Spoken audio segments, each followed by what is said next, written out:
Hello everyone. आज की इस वीडियो में हम लोग 10वीं कक्षा के सोशल साइंस का जो सेंटअप के एग्जाम पेपर में 1 से लेकर 80 तक के ऑब्जेक्टिव सवाल पूछे जा रहे हैं और जितने भी सब्जेक्टिव सवाल पूछे गए हैं उन सभी क्वेश्चनों का आंसर आज की इस वीडियो में हम लोग देखने वाले हैं। तो वीडियो को शुरू से लेकर अंत तक ज़रूर देखिएगा ताकि एक भी प्रश्न आपसे ना छूटे और सभी के सभी प्रश्न जो है वो सेंटअप के एग्ज़ाम पेपर का ये ओरिजिनल पेपर है। सेम टू सेम यही पेपर आपके एग्ज़ाम पेपर में पूछा गया था और जिनका एग्ज़ाम पेपर हो चुका है इस वीडियो को देखकर आप अपना आंसर मिला लीजिएगा। यदि आपका एग्ज़ाम होना भी बाकी है तो आपके लिए बहुत ही बड़ी खुशखबरी है क्योंकि यही पेपर आपके सेंटअप के एग्ज़ाम पेपर में मिलने वाले हैं। तो चलिए बारी बारी से सबसे पहले हम लोग ऑब्जेक्टिव क्वेश्चन का सॉल्यूशन करेंगे। उसके बाद में इसमें दिए गए तमाम सब्जेक्टिव क्वेश्चन का भी आंसर आज की इसी वीडियो में हम लोग देखने वाले हैं।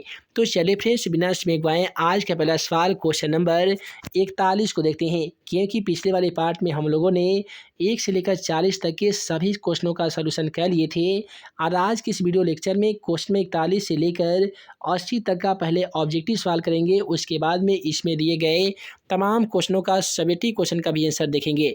तो चलिए फ्रेंड्स बिना समय गवाए पहला क्वेश्चन का आंसर देख लेते हैं। उसके बाद में अगला सवाल क्वेश्चन नंबर 43 कहता है कि 95 थीसिस के लेखक कौन है।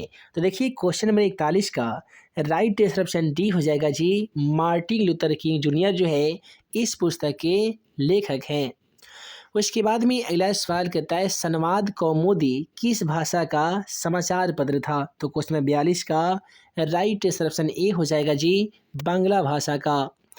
उसके बाद में कहता है कि रूसो कहाँ का दार्शनिक था। हालांकि मैट्रिक के एग्जाम पेपर में ये सवाल बहुत बार पूछा गया है, याद रखिएगा रूसो जो था ये फ्रांस का दार्शनिक था।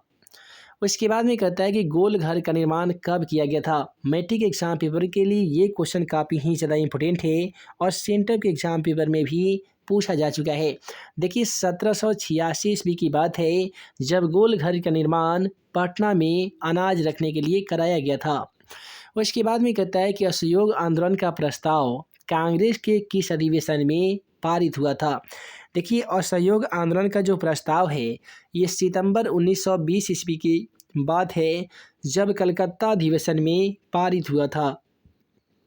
उसके बाद में क्वेश्चन 46 कहता है ताशकंद में भारतीय कम्युनिस्ट पार्टी की स्थापना किसने किया था। तो क्वेश्चन नंबर 46 का राइट आंसर ऑप्शन बी हो जाएगा, भारतीय कम्युनिस्ट पार्टी के संस्थापक एम.एन. राय को माना जाता है।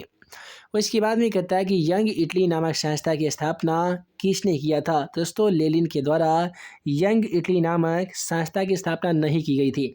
इनके द्वारा नई आर्थिक नीति लागू की गई थी, लेकिन यंग यूरोप या यंग इटली के संस्थापक मेजनी को माना जाता है। उसके बाद में कहता है कि भारतीय संविधान सभा का गठन कब हुआ था। दोस्तों आप सभी को बता दें कि भारतीय संविधान सभा का गठन सन 1946 ईस्वी में हुआ था। तो क्वेश्चन नंबर 48 का राइट आंसर ऑप्शन ए हो जाएगा।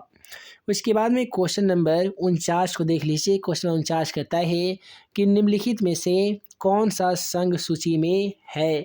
तो क्वेश्चन नंबर 49 का राइट आंसर ऑप्शन ए हो जाएगा जी, शिक्षा। उसके बाद में क्वेश्चन नंबर 50 कहता है संविधान संशोधन हेतु संसद में दोनों सदनों में कितना बहुमत आवश्यक है। तो क्वेश्चन नंबर 50 का राइट आंसर ऑप्शन सी हो जाएगा, 2/3 बहुमत आवश्यक है। उसके बाद में कहता है कि राष्ट्रीय राज पर पंचायती राज प्रणाली की शुरुआत किस समिति के अनुशंसा पर की गई थी। तो क्वेश्चन नंबर 51 का राइट आंसर ऑप्शन डी हो जाएगा, बलवंत राय मेहता समिति के अनुशंसा पे।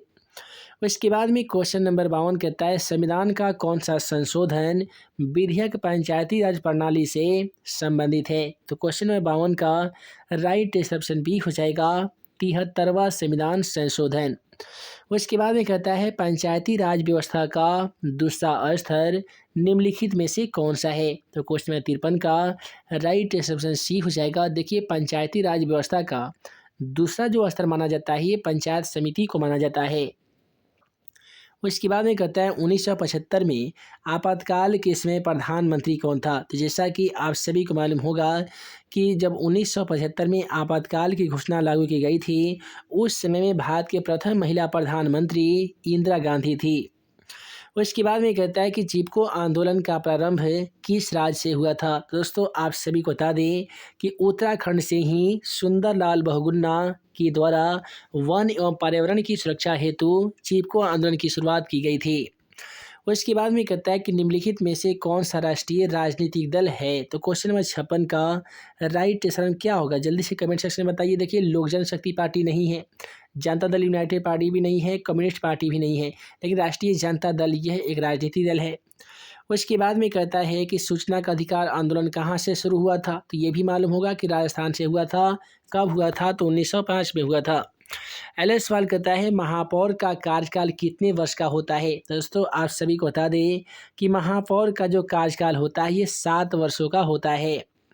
उसके बाद में कहता है हरित क्रांति से किस राज्य को अधिक लाभ हुआ था। तो दोस्तों आप सभी को बता दें कि जब हरित क्रांति लागू हुआ था तो उस समय हरियाणा, पंजाब और उत्तर प्रदेश सभी राज्यों को काफ़ी ही ज़्यादा लाभ हुआ था।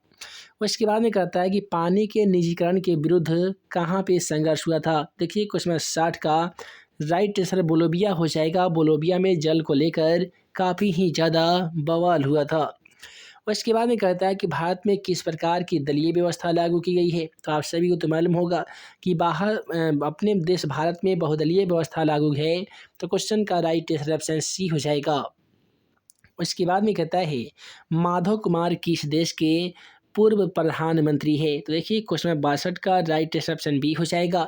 नेपाल के प्रथम पूर्व जो प्रधानमंत्री का नाम है वो क्या है दोस्तों? माधव कुमार है।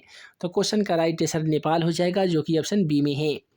उसके बाद में कहता है कि भारत में प्रथम चीनी मिल की स्थापना किस राज्य में की गई थी। तो दोस्तों आप सभी को बता दें कि भारत में सबसे पहले चीनी मिल की स्थापना बिहार राज्य में की गई थी।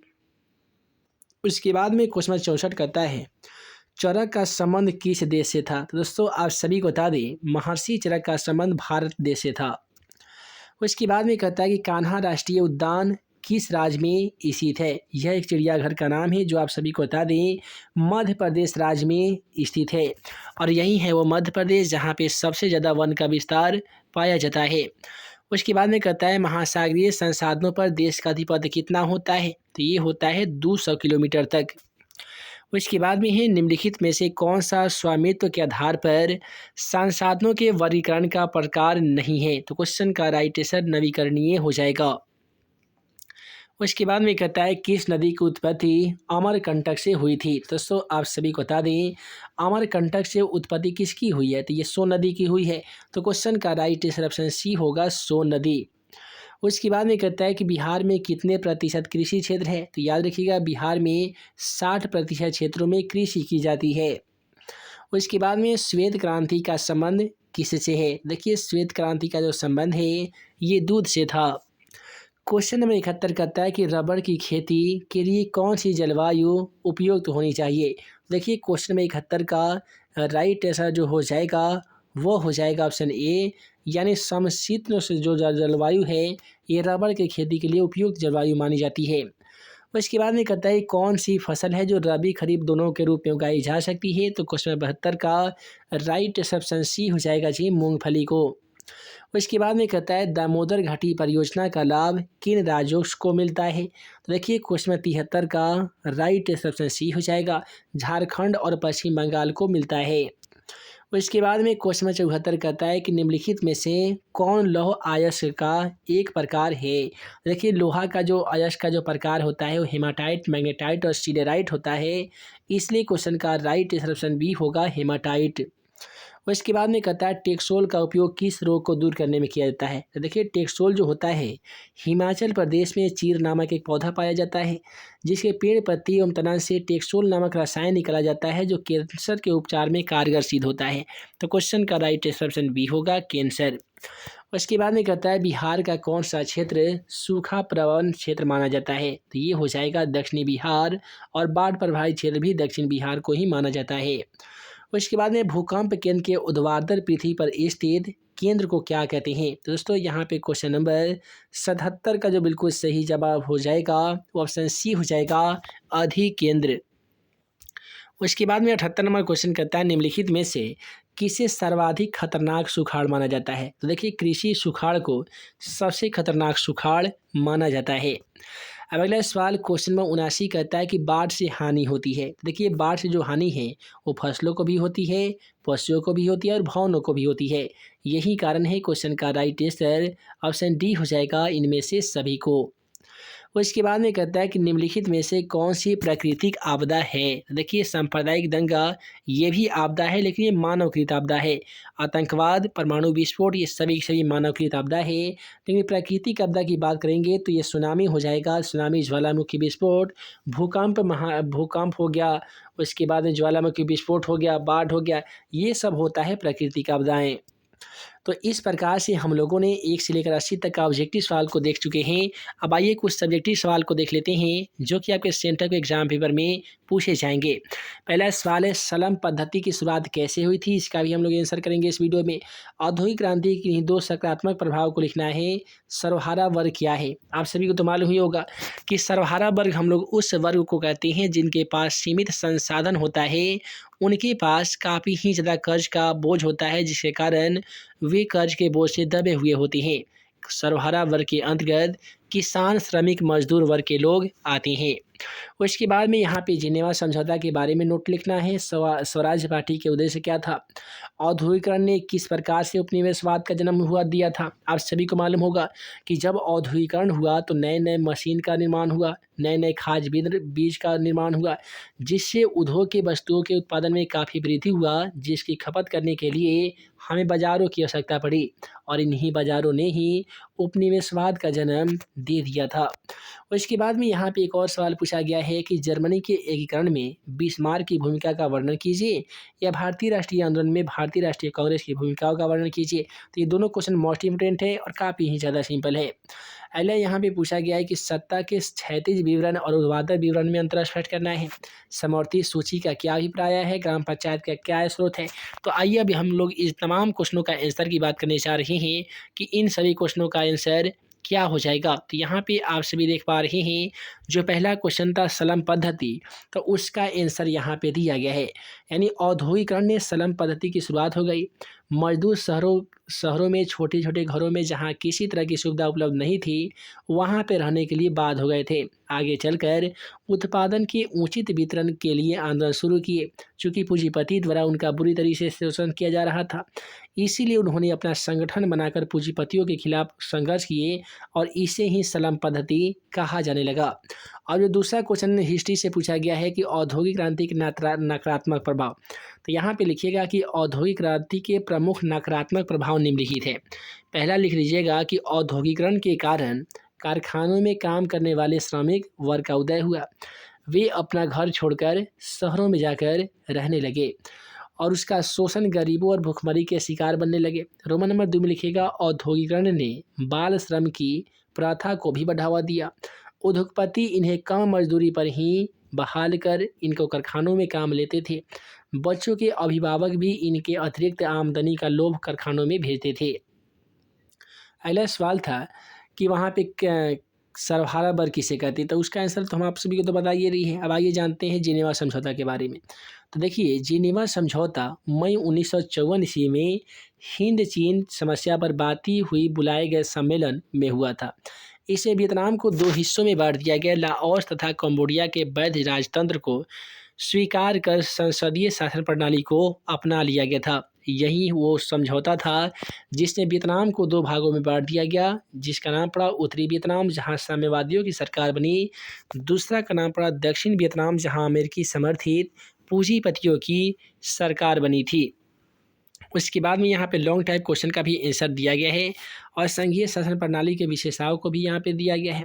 तो इस प्रकार से सेंटर एग्जाम पेपर 2022 से 23 में सामाजिक विज्ञान के जितने भी सब्जेक्टिव सवाल पूछे गए हैं, सभी का यदि आंसर की के रूप में PDF यदि डाउनलोड करना चाहते हैं तो इसी वीडियो के डिस्क्रिप्शन बॉक्स में वेबसाइट का लिंक दे दिया गया है। उस लिंक पे क्लिक करके आप आसान तरीके से इस वीडियो का PDF आसान तरीके से डाउनलोड कर सकते हैं और सेंटर के एग्जाम पेपर को आसानी तरीके से आप फिलअप कर सकते हैं। तो हम जल्द मिलेंगे, आशा करते हैं कि इस वीडियो में को आप लाइक शेयर और चैनल को सब्सक्राइब जरूर कीजिएगा। हम जल्द मिलेंगे अगले वीडियो में नए वीवीआई क्वेश्चन के साथ। तब तक के लिए आप सभी को वीडियो देखने के लिए बहुत बहुत धन्यवाद।